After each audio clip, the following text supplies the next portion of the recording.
We're going to talk about security. It is everybody's responsibility, and I think we're all aware of that. You've probably gotten a lot of information so far, and that's fantastic. So I'm assuming that you can see my screen. Is that correct? Nick, can you confirm? Yes, we can. Excellent. So building a positive security culture, I'm not going to read it. You guys are very bright people. We're going to talk about culture. You probably got inundated with lots of stats. You're probably familiar with it already. You know, what percentage of breaches come through human risk and so on and so forth. But let's talk about culture, because after all, there's people involved here. So before we get started, let me introduce myself. I'm the Security Awareness Program Manager at Blackbaud, and I've been with Blackbaud for about 4 years now. I accepted the role of Security Awareness Program Manager about 2 years ago.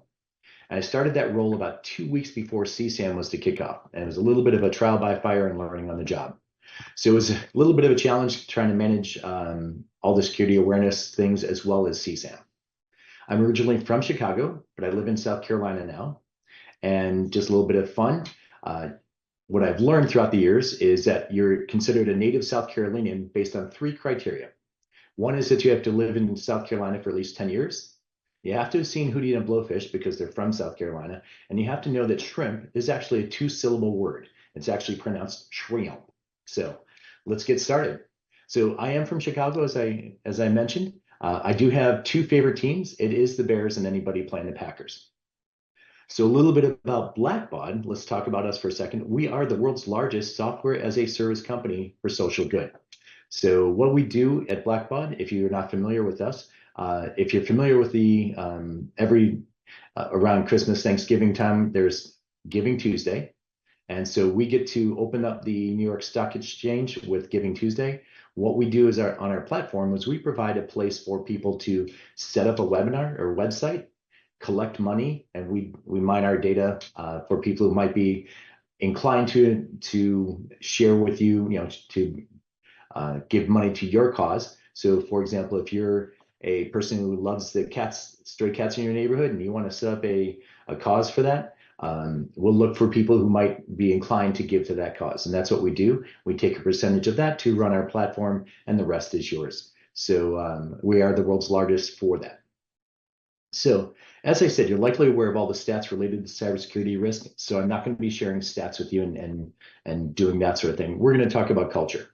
Because, after all, numbers are good, but people are involved here, and let's talk about them. So what are we going to talk about today? Here's what we're going to look at and cover. What is culture? A little bit of a funny look at culture. Can we change it? And the answer to that is yes, otherwise you wouldn't be here. A real-life success story that we've had from our culture, and then steps you can take to change your culture. So welcome to the wild world of cybersecurity. The only thing faster is the internet pace at which new threats emerge. We all feel that, don't we? Whether you're on the technical team fending off threats or security awareness team like me, we're all aware of the constant threat concerns. That's why creating a strong security culture is critical to protecting the company. It sounds a little bit cliche, and I know that the previous speaker said she wanted to move away from saying the security is everyone's job, but it is really. So I agree and disagree with that premise. So culture is certainly passed down, even in the workplace. We all feel it, we all see it, we're all influenced by it. So when I took the position for my new role, I had long discussions about what the culture was at that point and where we wanted it to go. The primary question I had was, what are the drivers to this culture?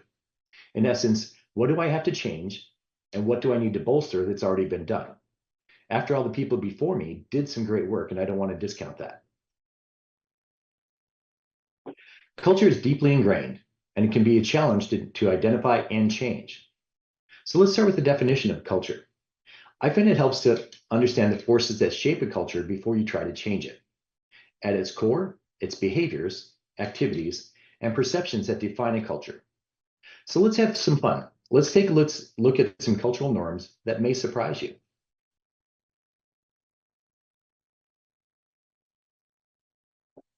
This is part of a festival that's believed to purify babies of sin. Interesting approach.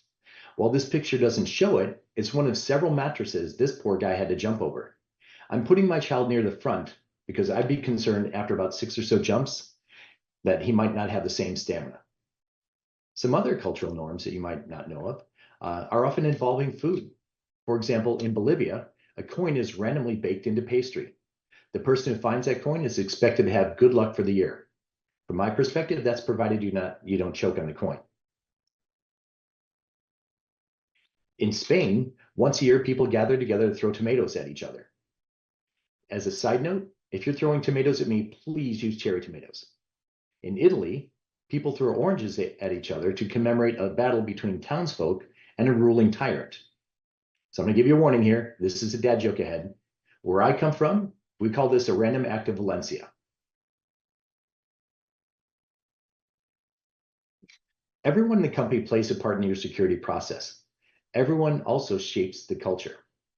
Here are some people that make my job, and likely yours, much more challenging and entertaining. See if you recognize some of these cultural warriors in your organization. Let's have a fun look at these. Let's start with the update avoider. You know that person who does not see the value in updates? Their computer is still running on Windows from over 10 years ago. All these things affect your culture and your security position. How about what I refer to as Captain Click Happy, who without giving a single moment of pause, will click on the link for a free phone with the zeal equivalent of winning a lottery.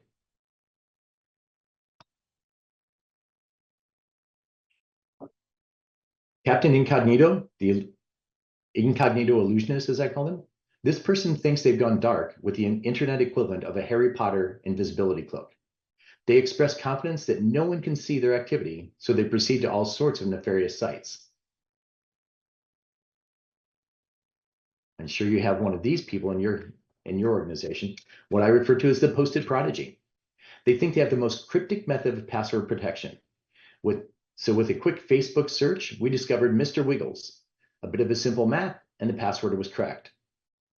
I've even had some people tell me that they have what they refer to as a password pal. They shared each other's passwords in case they forgot them. Don't worry, they said, we trust each other. Somehow, I don't think that that's the safest approach to it.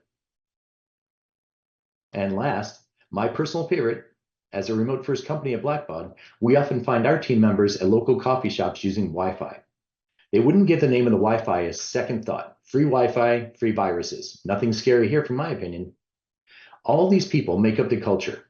Our job is to educate and shape their behavior, acknowledge the good, and correct the not so good. So how long does it take to change a culture? According to sociologists, it takes about 5 generations or 90 to 125 years to change a culture. Are you telling me that you don't have that long? I'm guessing so. So neither do we. So we embarked on changing our culture right away. So let's talk about myth busting. In recent years, the general school of thought was that it takes 2 to 3 years to change a culture. I'm here to say that you can shift culture much faster with some key focuses. First, you need the full support of the C-level. Second, understand your current culture and focus on 1 to 2 things that you would like to change. Then put your marketing hat on and create a campaign about the importance of cybersecurity. Be sure to expressly identify the why in a way that people can relate to. Partner with groups and create security relationships, but most importantly, have some fun. We're going to talk about that later. There are many studies that prove that people will buy in much faster when things are fun. One of the things I want to encourage is stop being the team of no. So if you're part of the security team, whether you're the security awareness program manager or part of the security team, we need to create a partnership. So stop being the team of no. And one of the things that we do within our organization is we always say, if we're going to say no to somebody, we need to give them a path to success. So create that positive relationship with them. Quit saying no, no, no, but say, hey, not right now, not with that, but here's your path to success. And most of all, have some fun. Do things throughout the year, not just at Cybersecurity Awareness Month. So we take our cue from leadership. According to Harvard, the single most decisive factor in changing culture is the passion of leadership. And I think we've all experienced that. When leaders are involved, it makes it a lot more readily accepted from the team. So the more passion from the top, the more success you're likely to have. So my encouragement to you is find your executive cheerleader. So let's talk about a real life example that we had where we changed our culture here at Blackbaud. So I'm going to give you a real life example. My first project at Blackbaud was PCI audit. I was handed the project with about 6 weeks before the due date with over 300,000 vulnerabilities to remediate. Yep, that was a pretty daunting task. The tension between the audit team and the technology team is pretty much depicted between this picture. There's a lot of tension between the two teams, lots of finger pointing, lots of confusion about responsibilities, and so on. And since I'm a firm believer in using the use of humor, I incorporated humor into my meetings and status reports to ease the tension. That helped. However, we got through the audit with no time to spare. We literally finalized our audit that year the night it was due. No stress there. Post-audit, I made some suggestions on ways to improve the process as well as to improve the relationship, many of which were implemented.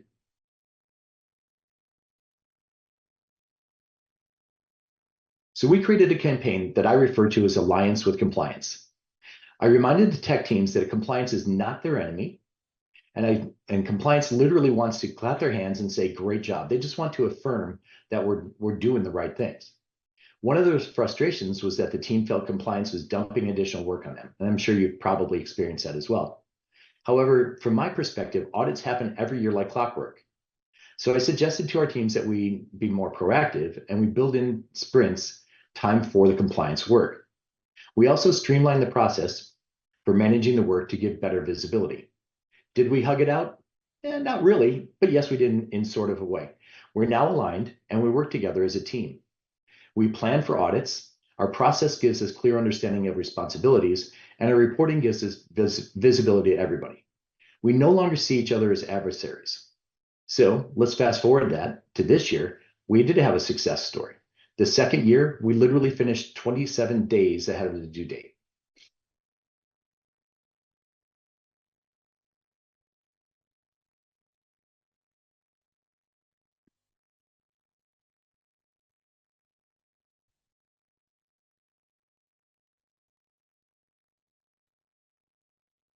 Here are some typical things that may seem obvious, but are not always implemented. Reward people for doing good things like reporting phishing, bringing security concerns to your attention. Better safe than sorry, as we like to say here. Continue to educate, over communicate, and build champions. Leaders set the tone and must be committed to the change. Find people who are naturally seen as role models and give them a voice. They will like it and you will be benefited from it. We all know that phishing is one of the biggest threats. Therefore, phishing employees is not just a click the box for compliance, as often is treated, but a way to challenge your team to be better. Don't punish people for failing a simulated phish. View this as an opportunity to educate them on what they should have noticed. If you haven't started using these and other techniques, you should start now. So I've implemented homoglyphic attacks. It's the use of special characters embedded in the sending URL. So oftentimes our employees would notice the URL and say, oh, that's just Terry phishing me again. So when I started embedding this sort of thing where you can see where it says blackbaud.com with special characters, visually, it looks like Blackbaud. We're used to seeing it day after day after day, and that challenged people. So why did I do that? Not to catch people, but to educate them. And so those sort of techniques are very important. We also purchased typo squat domains for use of phishing, things that look like Blackbaud but aren't. So you can see in this example, it's blackbaud.com. So visually, once again, our mind slides over it and says, oh yes, that's Blackbaud. We found blackbaud.biz, that sort of thing. I'd encourage you to do typo squat domains and purchase them for purposes of phishing, first of all, but also before threat actors do, because they will, and then they will be sending texts in your cases. And then pretexting is also on the rise. That's a technique where the first email sets the stage with a promise of a follow-up. Let's look at an example of one. HR-related emails are certainly the most failed phish because we often want to see what HR is telling us, whether it's about a dress code or a vacation policy, that sort of thing. So this particular phish sets the stage for the follow-up. In this case, we had a dress code policy phish. There's nothing malicious here.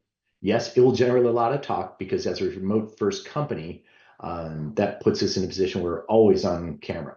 So dress code is a sensitive subject. And yes, I have seen people in pajamas and all kinds of things. So dress code is probably a good thing to do. So this generated a lot of talk and a lot of failure. Not that I was looking for failure per se, but HR policies often do that. So here is the follow-up. The stage was set by the pretext email. This follow-up contains a malicious link.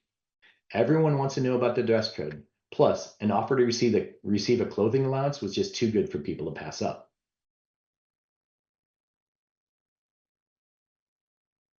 So what I would encourage you to think outside the box. Communication through newsletters is helpful. It lets other teams know what may be coming, and it builds trust between the teams. So let's also have some fun. Here's a shameless plug for Living Security. We use their Cyber Kitchen series as a Pinterest challenge. People posted pictures of their completed recipes after watching the video. Anyone who posted was eligible for a randomly selected prize. So have some fun with your team. They'll enjoy it and you'll have some fun too. As always, we should educate your team.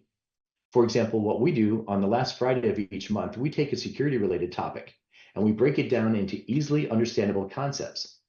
For examples, perimeter defense, encryption, phishing, just to name a few. This has been well received as we cover topics that we hear all the time, but we may not fully understand. That's not to say that they're experts in encryption with a 3 or 4 paragraph overview, but they will have at least more insights. We also provide links to additional info for the more curious. So thinking outside the box. Also, get your security team involved. You have a vast knowledge of base to draw on. It builds relationships with your security team and the rest of the organization. And it's just lots of fun. So you find the right people and they'll enjoy doing it and they have lots of insights. Sometimes they'll have so much insight that you have to slow them down and say, hey, wait a second, way too much information, or don't dive so technical, make sure you understand your audience. So we, during our CSAM last year, did a live hack of a network, which was a bit scary for both us and the organization. Don't worry, we gave them a handout afterwards on how they can secure their personal networks. Not all security people want to present, but there are some. You should find them. They'll love it, and so will you. For CSAM this year, we're involving one of our security team members who wrote a book on personal data security. We're going to do an interview-style format to ask questions about protecting and retrieving your data that is out there in the wild. So once again, find your security champions and use them, get them involved. Also having some fun, I read that when an overall company is well-versed in a policy, the risk from security can be reduced by as much as 40%. Not sure if I fully buy that, but that's what I've heard. Reading policy, if you're anything like me, that's a bit of a yawn. So I often joke and say, if you can't sleep, read a policy or two. You'll be out faster than an Aaron Judge home run leaving Yankee Stadium. So how do we address this? We picked some quote unquote key policies. We assembled a small team of funny people and wrote some funny scripts, which we turned into doodly videos. So they'd get bite-sized nuggets of our policies with an overview, and then there's an attestation of reading. So imagine a tiny USB-powered desktop vacuum sucking data from the system through the USB port. So having some fun, building some humor into it, people are going to enjoy it, and you'll have fun putting it together as well.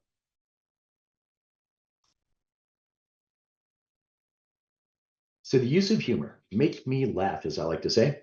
Strike a balance when using humor. It can be your best friend when building culture. So you should use humor strategically. Always maintain professionalism. No off-color jokes, no potentially offensive jokes, that sort of thing. And then find funny ways to highlight consequences of non-compliance with security.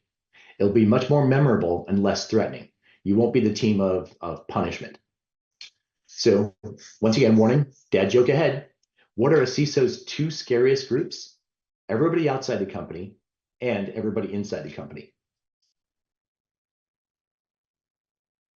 Some do's and don'ts. So do use humor to enhance the experience, not to replace it. Be careful with that. Use content-related humor. Don't invoke humor just to try to make it funny. Avoid sarcasm at all costs. That's a challenge for me. And avoid inappropriate humor. Remember, it's not a good thing when HR knows you by name. So humor is a significant impact on learning and retention. The use of humor in teaching can make learning much more enjoyable and engaging, which in turn helps people remember the material better. It's not just about making learning fun, it's about leveraging the psychological and neurological effects of laughter and enjoyment to enhance the education process. In summary, humor can be a powerful tool in educating and training, helping to make complex ideas more understandable and memorable. Bottom line, you can change your culture. I've covered some of the techniques that you can use, and I've also shared some things that we do to have fun. If I could leave you with one idea, it would be this. Remember back when you were in school, the quote unquote best teachers were often the ones that incorporated humor into the learning experience. So have some fun, you will enjoy it, and they will as well.